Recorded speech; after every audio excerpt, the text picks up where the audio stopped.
What can help you day one? Oh, on the issue of immigration, well, I think it is too.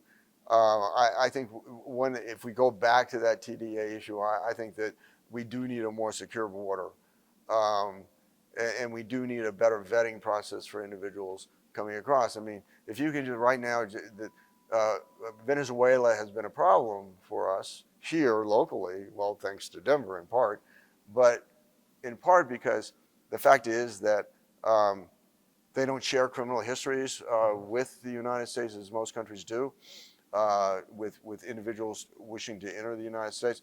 But at the same time, it's the only role of the police in Venezuela is to protect the government, it's not to protect the people. And there's so many political prisoners, it's probably it would be hard anyway to tell who's prosecuted for what. But we really can't afford as a country just to have a immigration system where people can come across illegally, get arrested, declare political asylum, and get released to the country on humanitarian parole. And I think that is related to the problem that we had in that Edge of Laurie apartment building that got us national exposure that may very well do economic harm to the city. So I think uh, I'm a Reagan conservative, so I'm kind of out of step with the Republican Party of today.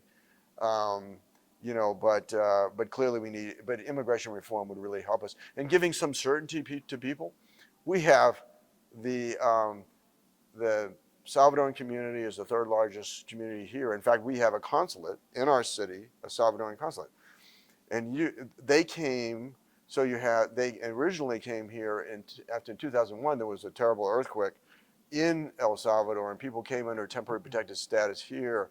And the program, the way the program is designed is you're supposed to go back home once things stabilize back home.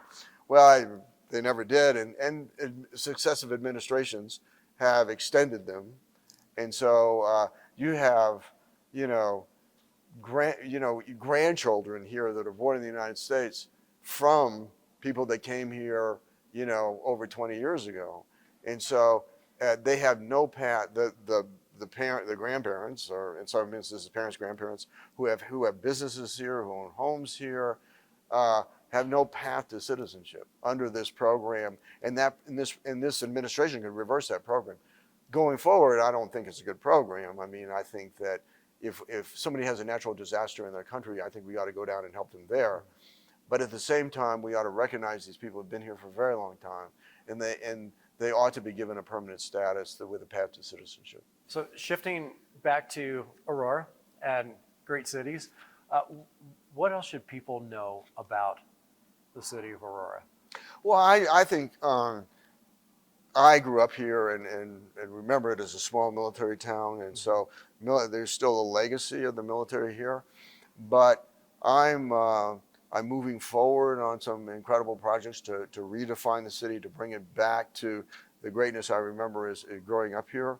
And that is, for instance, my father was a career enlisted soldier, came to Fitzsimmons Army Medical Center, which is now the University of Colorado Anschutz Medical Campus. And I'm working with the university on expanding bioscience research on the campus. And we already have, we have 3 major hospitals there. We have education component, medical education, med school, pharmacy school, nursing school, a bunch of other schools there. And we have a number of research institutes there, and we're expanding bioscience research in a kind of a co-governance model with the university and the city of Aurora. And so it has an incredible economic impact regionally right now. I was in Boston with some other leaders looking at successful medical research campuses there. And I think that we are going to make that campus a hub of bioscience research for this country. And it will have be a tremendous economic catalyst to revitalize and redevelop much of our older downtown. So I'm very excited about that. And so I think that's what we're already known for that campus, but I think that campus is going to, I think the country's going to learn of that campus as we expand bioscience research on that campus. I think, obviously our diversity speaks for itself. but we're an incredible city, and we're on the rise. We're on top of our water. I mean, we have a larger landmass than Denver. A third of it's undeveloped. We are leading the state in terms of water conservation, and so to make our growth sustainable. And so I'm very excited. I think we just have a great future in front of us. We're pro-business. We don't take business for granted here. We have municipal governments are very responsive to its people.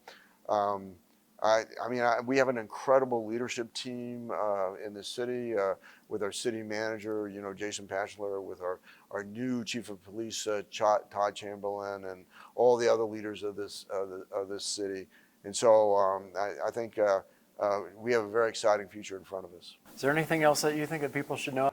So I mean, it's south of the airport, one of the most busiest airports in the world. Denver National Airport, or DIN, don't know where that name came from. But it's what an incredible opportunity where you have the confluence of a regional airport, an international airport, heavy rail, and a major trucking route, all in the same area. So that's the growth in there is logistics, light manufacturing, distribution, those things. And so we have incredible opportunities there. So we are about the 51st largest city in America by population, and we have an extraordinary capability to grow, but to grow in the right way. I think what is different too is that we have a very unique view of homelessness and how to combat homelessness and how to best help the people that are experiencing homelessness. And so we are renovating a hotel conference center to change it into a major regional navigation resource center for homelessness, not just for Aurora, but actually to serve the needs of a greater area than the Denver metro area. And it'll have 3 tiers to it. And the first tier is for those people just off the street. That'll be a congregate shelter type thing, minimal services. Second tier is as a reward to have better living circumstances and semi-private accommodations for people engaged in addiction recovery, engaged in mental health, engaged in job training, and then rooms available for people that are working but still in need of services. What we have now is a cold weather activation for winter, right. Where they spend the day in our existing Aurora Day Resource Center on the CU Anschutz Medical Campus, and then they go stay there at night. But so it's going to take us a little while to make it fully operational. We'll even have 20 beds out of the 255 beds. 20 beds will be set aside for respite beds with UC Health. Where they will provide the staffing, and they will, equip the rooms for respite care for people who are experiencing homelessness but had a medical emergency and were in the hospital. But you can't put them on, and now they need to recover, but you can't put them on the street, but it's too expensive to keep them in a bed. So we'll provide that there for 20 rooms set aside for that. And for that, they will provide medical services for all of our unhoused individuals there. One of the challenges is because it's an iteration of a work first policy as opposed to a housing first policy, that there are no federal funds available for the operations of it.